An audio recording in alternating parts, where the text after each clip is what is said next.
Friends, we have a message from Betway, the sports betting app that backs you to trust your hockey instincts. If you consider yourself an NHL expert, this is the app for you. If you think you know who's going to win games between the Senators and the Maple Leafs, and the Canadiens and the Jets, and the Flames, and the Oilers and the Canucks, I know I'm mentioning all of the Canadian teams. If that sounds like you should check out the You Lead, You Win offer from Betway. Betway will pay you out as a winner if a team leads 2-0 in any match involving a Canadian team with a $20 max stake. So head on over to Betway and bet your way. Must be 19 years or older to play, and please always play responsibly. Which of these accomplishments in the last how many days is the most impressive to you? And take out the personal element of your dad in this, because I know that could influence you here. But Austin getting 50, Draisaitl getting 50 and cracking 100 points, or Jonathan Huberdeau breaking the franchise record for Panthers points in the season after breaking the record for most assists by a left winger in a season. And I know maybe they vary in terms of records on top of one another, but those three players, they're going to be in the Hart Trophy conversation. They're going to be in the respective Rocket Richard and not Art Ross conversation. We're going to be talking a lot about Draisaitl, Huberdeau, I should say, and Austin Matthews over the next little while. Like you can't really say one is better than the other. That's fair. That's not how milestones work. But it's got to be Draisaitl because this is his third 50-goal season. He's had a couple 100-goal seasons anyway. His second 50-goal season. So, 50 goals to me is the ultimate NHL milestone. I think it's the hardest one to hit. If you look historically, the last 10 years, almost nobody, Ovechkin's done it a whole bunch, but other than that, there's Corey Perry does it 1 year, but there's not a long list of guys who get there. And so to get multiple of those things under your resume, I put that up there, but then that's sort of unfair to Matthews because this would be his third 50-goal season if any of the last two seasons were close to a full year. So, I probably got to say Draisaitl though there, but look, they're all amazing accomplishments. Those are three players having tremendous years. I don't know how we're going to account if I can have some beef with the NHL. Why is the Hart Trophy the player adjudged to be the most valuable to his team? That's what it says.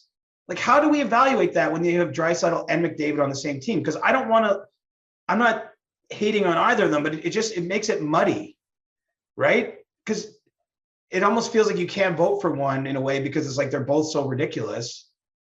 I don't know. We need we got to go to most outstanding player or something like that. That's just more clear. And then look, then you can judge between two guys on the same team and be hey, McDavid's still Draisaitl, you had an awesome year, but McDavid's got to win.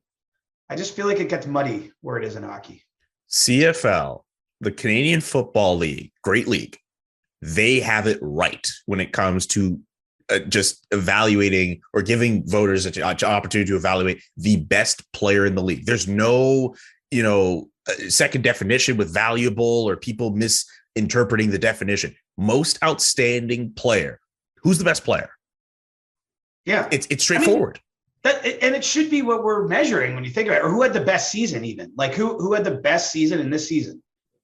So my point is, if you vote for Austin Matthews this year, it doesn't mean you think he's necessarily better than Connor McDavid, but you could be voting he had a better season than Connor McDavid. that you could argue, you could make that argument. Maybe players are coming out soon, bud. We haven't got there yet, but soon we're going to actually this is going from the sort of the thing we talk about on the pod, something we actually have to vote on. It's going to be crazy. Are you, I forgot, I think I asked you already if you're able to reveal who you're going to put on your ballot for, if you'd be willing to do that on a future podcast, either before, Sure. I guess you'd only do it after. I'm not sure how it would work. Yeah. I think that they want us to kind of be somewhat secretive about it, but who listens to this podcast anyway? We'll just put it out there. We just went off a whole thing about how people listen to this, but no sarcasm. I should have tracked the sarcasm. Between Austin, Draisaitl, and Huberdeau. Yes. Between Austin, Draisaitl, and Huberdeau, who makes right now, because I know who you've stood on in the past, and I want to know if it changes, who between those three players makes the best case for the Hart Trophy? This doesn't necessarily mean you think they are the winner of the Hart Trophy, but between Austin, Draisaitl, and Huberdeau, who makes the best case to be the Hart Trophy winner under the parameters that we have now and not the ones that we would more desire to have? Austin Matthews. Not even a question for me. I mean, he's got 44 goals in his last 46 games as we're recording this. He does. The last guy to do that was named Mario Lemieux. You might have heard of him. There's statues of him all over the world because he's outrageous. Like, he's walking among the greats, Austin. This is a season, I think he'll have trouble topping the season, just my opinion, in future years. Like, he set the bar so high this year. It's pretty crazy. So he would get my vote of those three players right now. He doesn't have, as great as Mitch Marner is, Marner didn't have a great season for a lot of the year. Like this is, scoring a goal in the NHL is about the hardest thing you can do. And he makes it look easy. So I think he's the one. But I'm not saying he's going to win. Like, Shesterkin's got to get in there at some point in this conversation. McDavid's got to be a factor in that. Like, I would still lean to McDavid over Draisaitl if I'm voting for one Oiler. But again, the freaking trophy like handcuffs us the way it's described. Like, maybe we'll come to some resolution here. Like, maybe you can consult me on the vote. Like, I don't know how to handle it. And I want to, like, I take the voting really seriously because, like, this is reflected in history, man. Like, it matters. Like, if McDavid wins 3 or 4 or 5 or 6 or 10 of these things. And I want to be fair, right? You want to be as neutral as you can be, and you want to look objectively at the facts. But yeah, I here's the thing. Player most valuable to his team, Alexander Barkov is more valuable to the Florida Panthers than Jonathan Huberdeau. And that's not hating on him. That's not nope. I'm not getting into a dumb Alan Walsh beef here. I'm staying clear of that. But, like, strictly by the definition of the rule, and Huberdeau's having an awesome season, but he's got a lot of assists. Defensive metrics aren't maybe where you want to see them. I think Austin's having the most complete season among those players. That's a fair argument to have, and you're totally entitled to that. Would you ever be open, and you would never do this, but I still want to ask it anyway. Would you ever be open to having members of Discord, of the SDPN Discord, help influence your ballot? Sure. Not influence, but I'm curious for your opinions. Like, why not? Okay. I'm not kidding. I take days to fill out that ballot. Okay. All right. Maybe we can work something out then. I thought you would have said no about this, but maybe there's some way we could do this where we're like, hey, if you are a fan of the SDPN Discord, suggest who should win each award category and give your reason. I don't know. Yeah, just give your own ballot. Give me something to think about. Because here's the thing: at the end of the day, it's my name on the ballot, right? And it actually goes down in history. Like, I think at some point all these will forever be made public, and that's fine. Like, I'm comfortable with that. So I have to be comfortable with the choices, right? Like, but I'm open to anyone's opinion.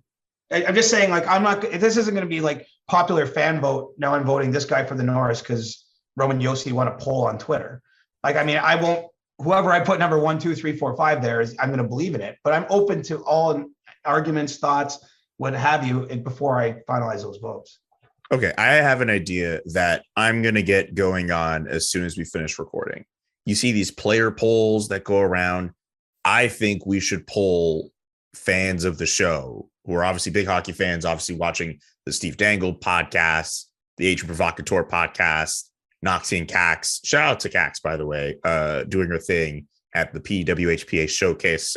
Berkshire and I got to check that out over the weekend, doing her thing with Team Harvey's in Montreal. Just had to give that brief shout out. But I think it'd be cool to actually see what the fans of the show on Discord would, who they would vote for each of the ballots. And I guess maybe we'd have to do it to a point closer to the end of the season to get more accurate votes. But that's something I think we should actually do. And we should actually do an episode on.